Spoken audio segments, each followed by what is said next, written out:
Ruang segel kembali tenang. Terlalu tenang. Celah merah di gerbang kini hanya setipis garis rambut. Namun garis itu masih berdenyut, pelan. KL berdiri diam. Aira masih memegang tangannya. KL? Ia tidak menjawab. Matanya terbuka, tapi warna birunya tidak utuh lagi. Di tengah irisnya, ada lingkaran merah tipis. Lira langsung berdiri tegak. Jangan bilang itu permanen. Serap Hine mendekat perlahan. Resonansinya berubah.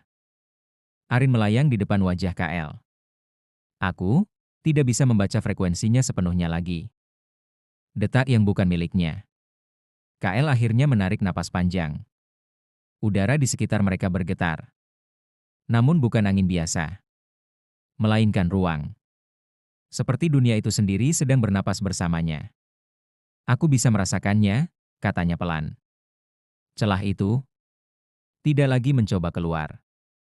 Aira menatapnya cemas. Lalu, KL menyentuh dadanya. Ia mendengarkan. Keheningan jatuh. Lira menghela napas kasar. Jadi sekarang kita punya konsep kehancuran yang mendengarkan kau? Serapine menjawab lebih tenang. Bukan mendengarkan. Terhubung. Arin bergetar kecil. Ini bukan segel biasa lagi. Ini perjanjian resonansi. Tanda pertama. Tiba-tiba, lantai batu beberapa meter dari mereka retak sendiri. Bukan dihancurkan, melainkan berubah menjadi debu. Lalu kembali menjadi batu. Semua menegang. KL langsung fokus. Itu bukan dia. Serap Hine menatap sekeliling. Energi sisa menyebar ke lorong atas. Sesuatu sedang bangun. Lira mengangkat pedangnya. Bagus. Kita belum cukup lelah rupanya. Aira menatap KL. Kau bisa bertarung? KL mengepalkan tangan. Cahaya putih emas muncul. Namun di ujungnya, ada percikan merah kecil. Aku bisa. Tapi, mungkin tidak seperti dulu. Retakan di kota atas. Arin melesat ke atas lorong. Kota di atas. Resonansi menyebar ke permukaan. Tanpa banyak bicara, mereka berlari menaiki tangga spiral. Semakin naik, udara semakin kacau. Simbol-simbol kuno di dinding menyala liar.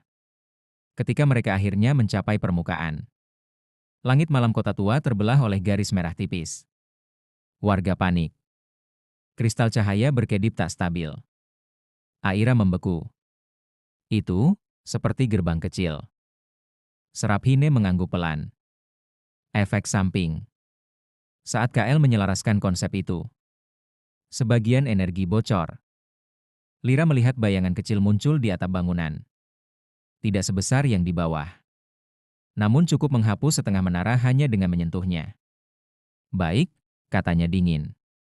Kita punya versi mini sekarang. Ujian nada baru.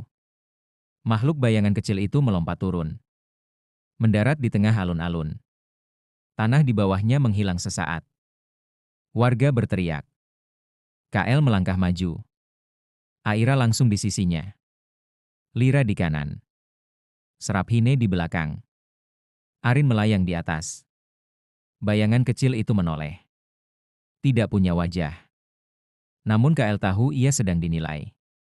Kalau aku benar-benar terhubung dengan yang di bawah, gumam KL, maka aku harus bisa mengaturnya.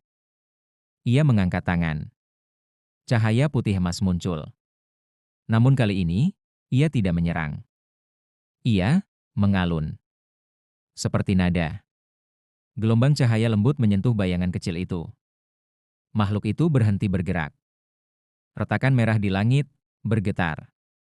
Aira menahan napas. Lira siap menebas jika gagal. Serap Hine memegang fokusnya. Dan perlahan, bayangan kecil itu mengecil. Tidak dihancurkan. Tidak dihapus. Melainkan, larut menjadi debu cahaya. Langit kembali gelap. Retakan merah memudar. Keheningan kembali. Sesuatu yang berbeda. Warga mulai bersorak dari kejauhan. Namun tim tidak bersantai. Seraphine menatap KL dalam-dalam. Kau tidak mengalahkannya. KL mengangguk. Aku mengubah nadanya. Arin berputar kecil.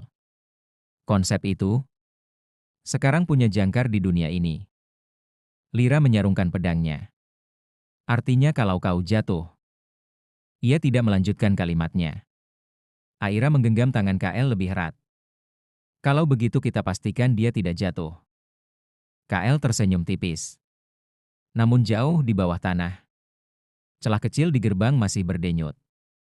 Dan suara itu berbisik lembut. Menarik. Nada dunia memang berubah.